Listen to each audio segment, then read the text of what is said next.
Madam President, members and guests, thank you for welcoming me today. And we're going to talk about your organizations. So in our business lives, we're in rough seas. There's a growing storm. We were just talking about it as our lunch was beginning. And our organizations and our businesses are like small boats. And our employees are at the oars and they're rowing hard.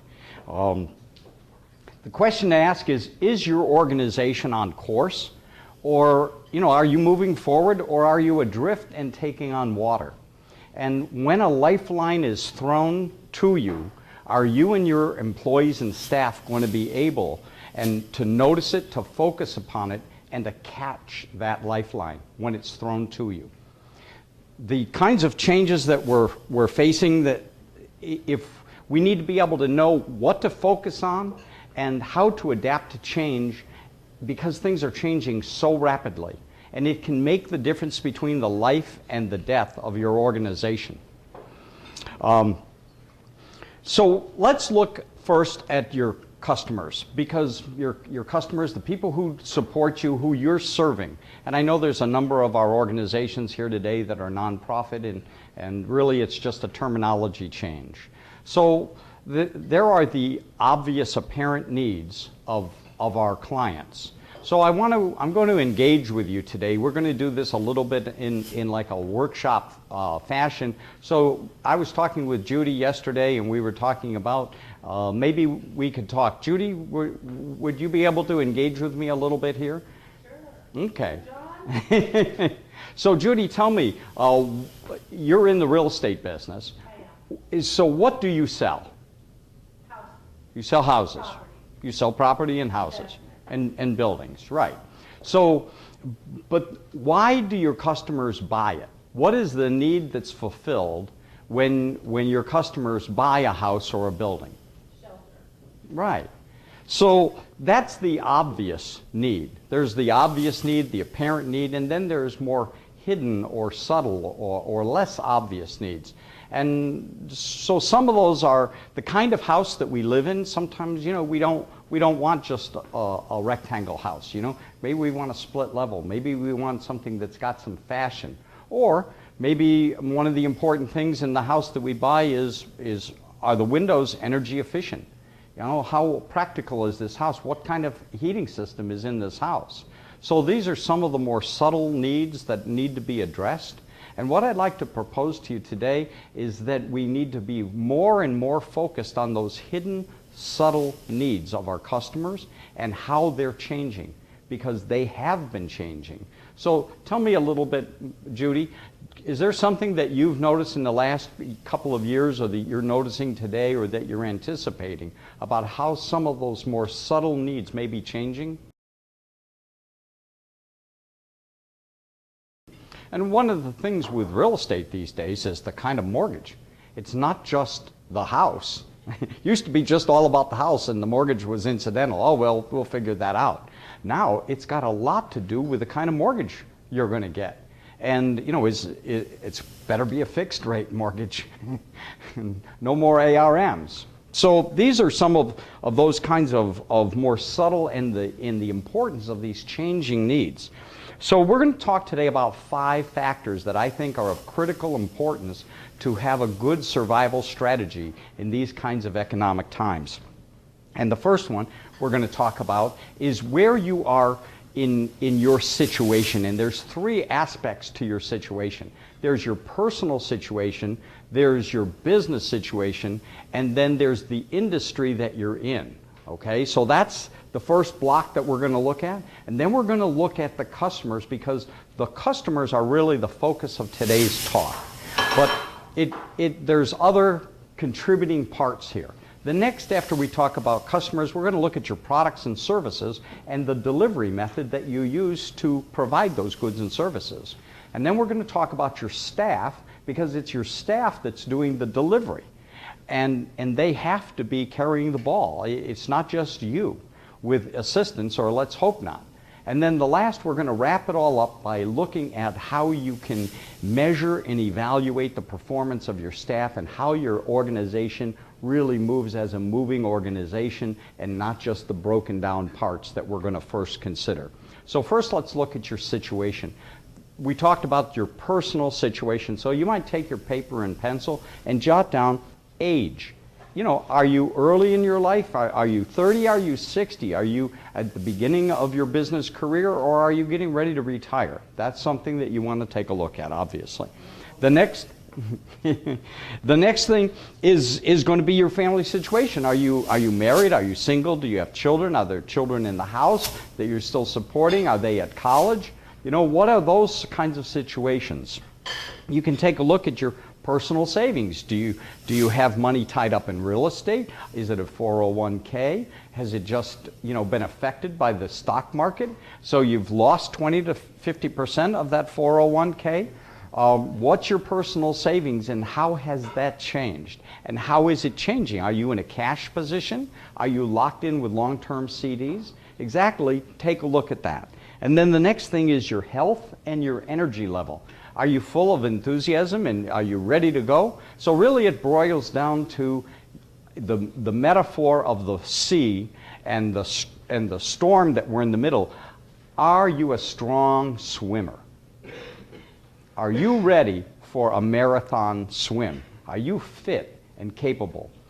The next thing is we're going to talk about your business situation, your staff competency. How long can your business operate with you being absent? Can you be gone a matter of hours, or a matter of days, or a matter of weeks? What's the value of your fixed assets, your inventory, your building, and your equipment? Is it current? Is your equipment and your inventory current, or is it full of old stock?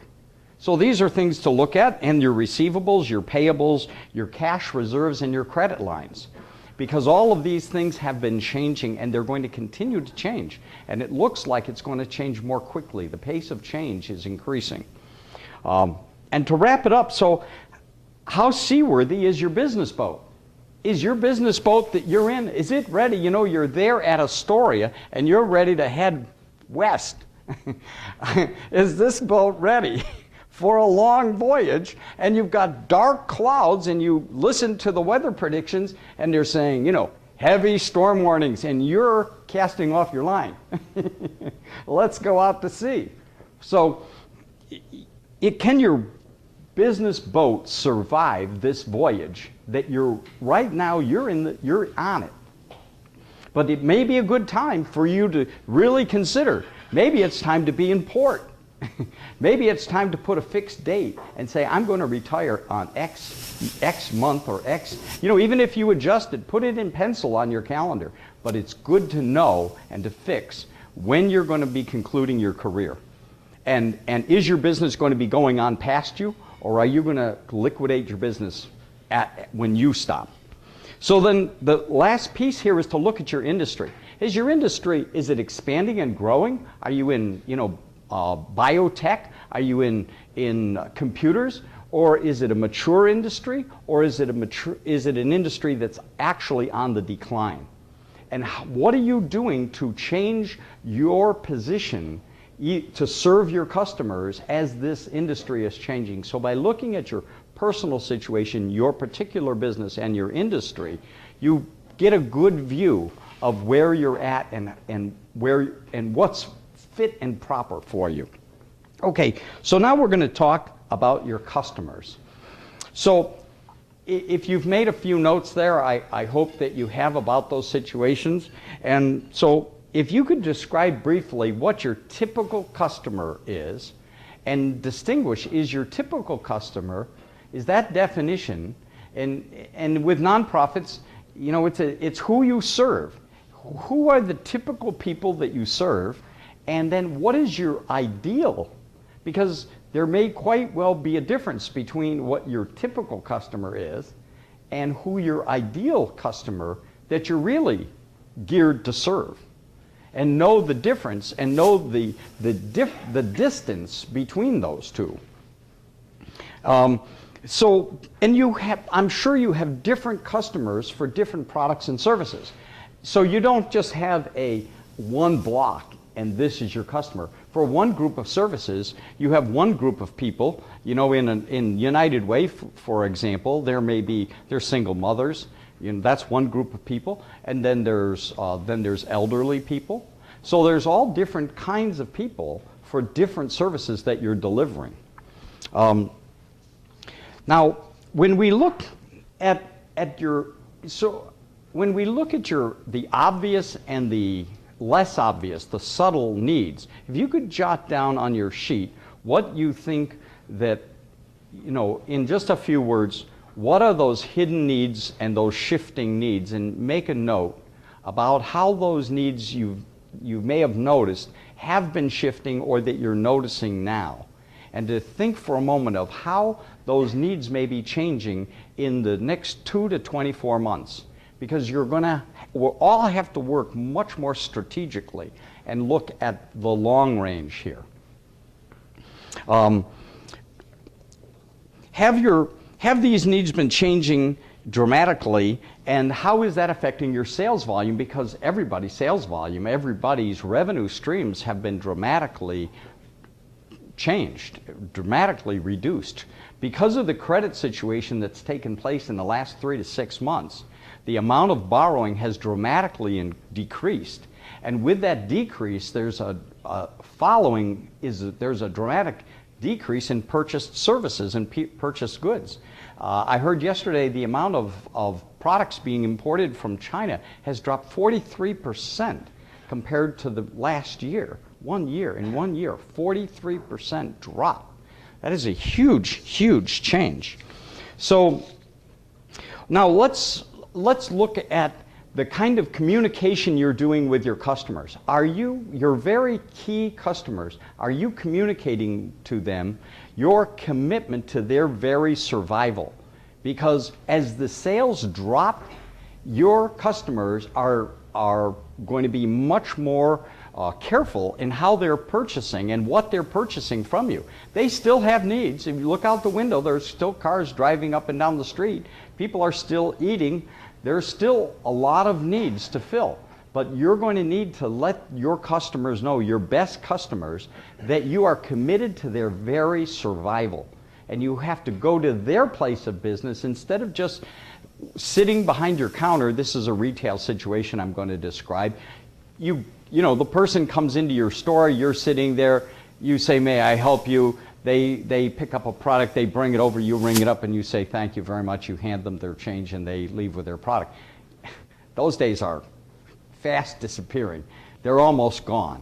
It's going to require much more commitment for that person to come across your threshold, for them to call you on the phone, for them to ask you for what they've been asking for. You've got to let them know that you're there and you understand their situation and you're ready to serve them and you're committed to serving them. You're committed to their very survival.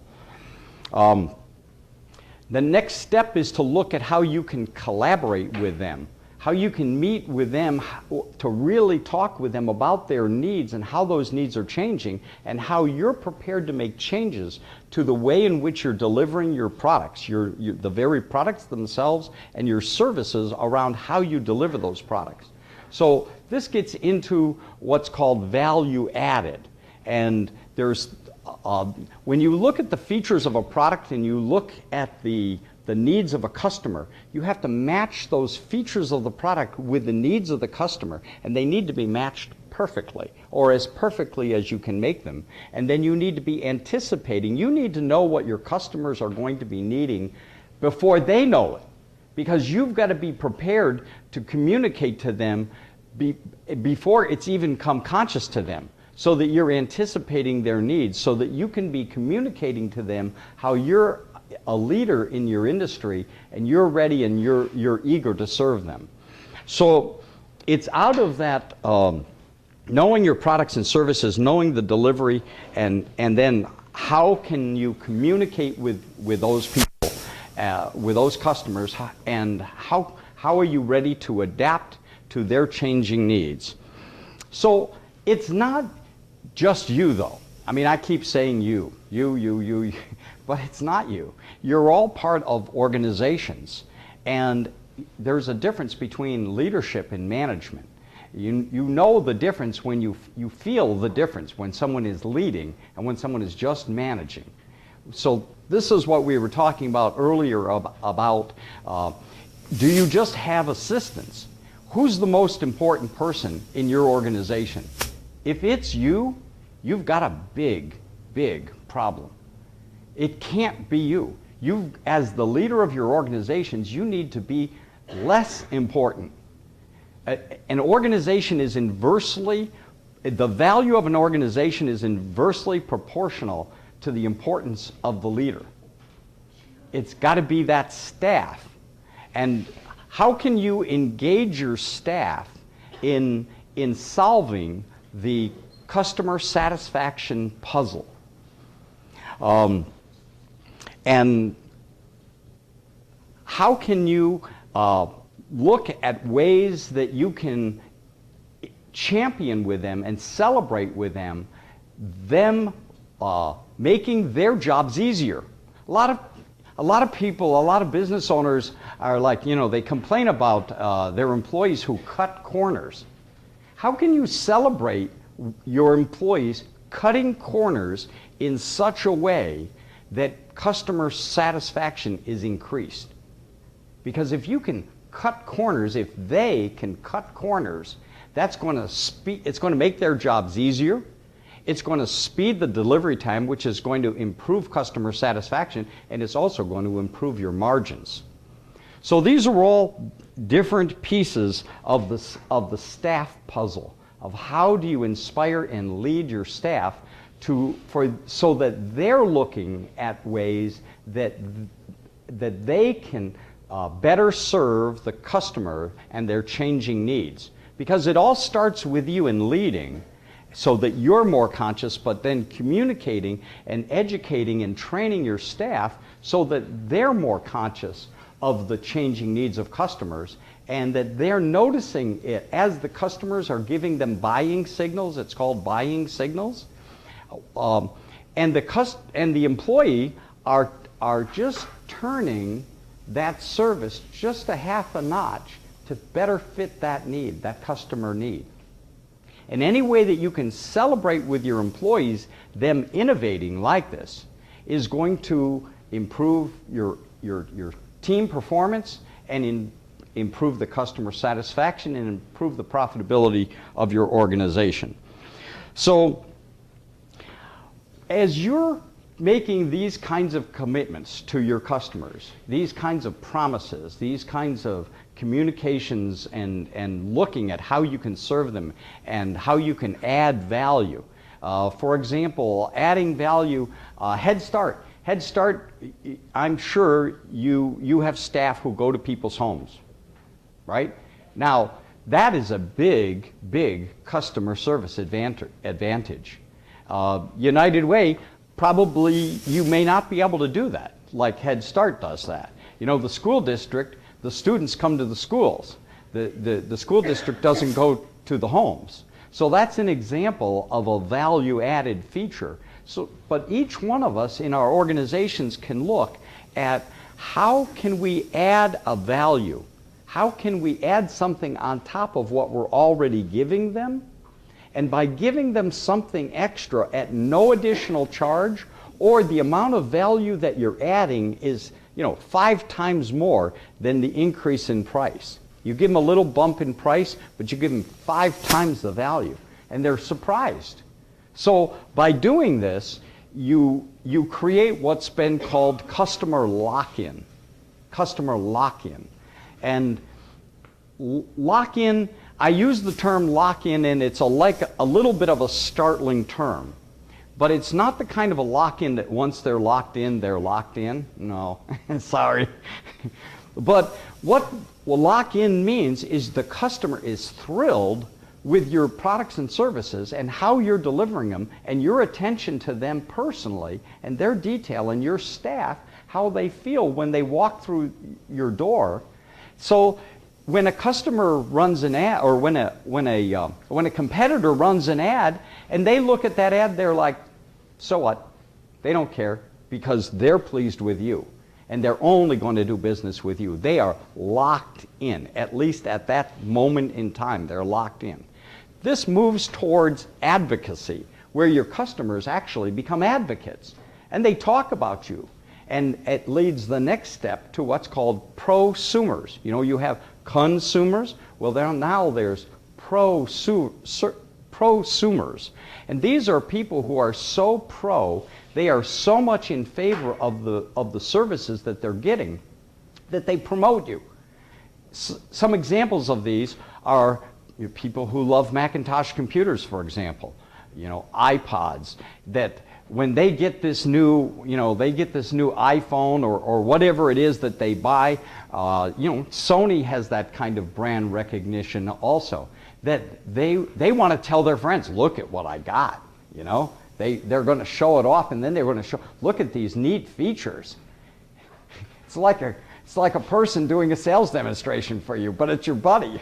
You know, it's your son or your daughter. So this kind of enthusiasm and commitment, this kind of burning enthusiasm of the consumers is what every organization needs to strive towards. If you're going to keep a solid base of business, because that business that they give is the lifeline. Your customers are your lifeline, and the lifeline that they throw is called cash flow, and it is the survival of every organization. And to keep that customer base throwing that lifeline to you over and over again, that's your lifeline, that's your cash flow. And you've got to work harder than ever to keep that base of customers satisfied, enthusiastic, telling their friends. So what we're doing is, in every organization, our staff is working to do one thing and one thing only, and that's build repeat business. By building repeat business over and over and over. So ask yourselves the question, what system do you have in place that ensures that your employees, your staff, are guaranteeing 100% satisfaction, customer satisfaction, with every single transaction? Are you doing customer surveys? When you call a phone company and you ask for help with your computer or your phone line, or any of your software companies, tell me, do you have this? I have it all the time. At the end of the call, they've answered all my questions. I'm all done. I'm ready to get off the phone. And they say, have I answered all your questions today? Silence. Yes. Is there anything else I can help you with today? No.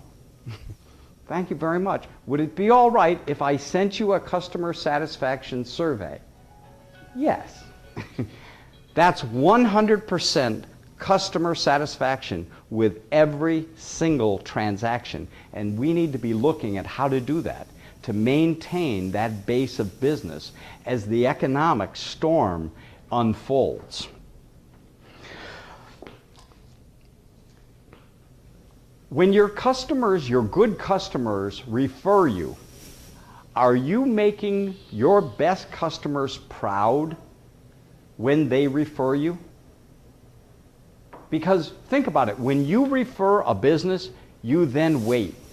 You tell your good friend, your best friend, your relative, oh, go get your roof done by so-and-so. And then they wait.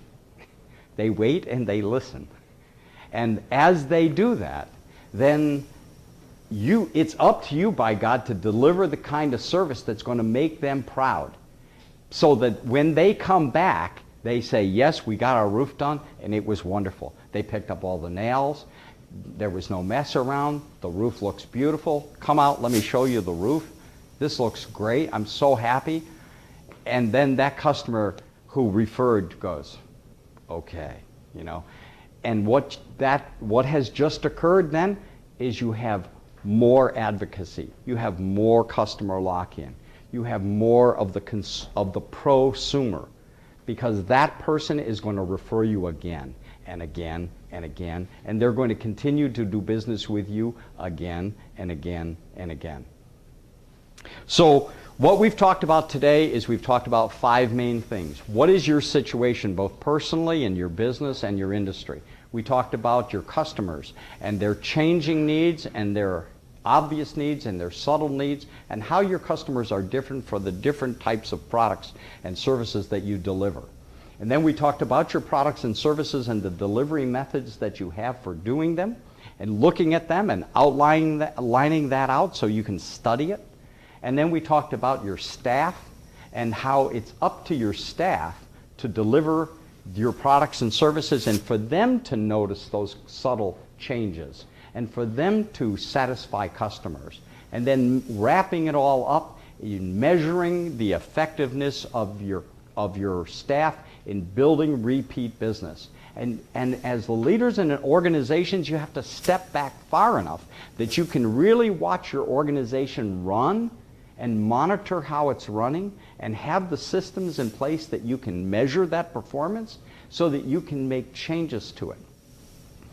And I'm here today to throw you a lifeline, and we're all throwing each other lifelines. That's all we're doing, is we're seeing ways, and when a lifeline is thrown across your bow, that you can grab that lifeline and you can lash your customer's boat to your boat. Lash those boats together, and then sit down together with your customer and your staff and talk about where's your destination, how fast is everybody going to be rowing.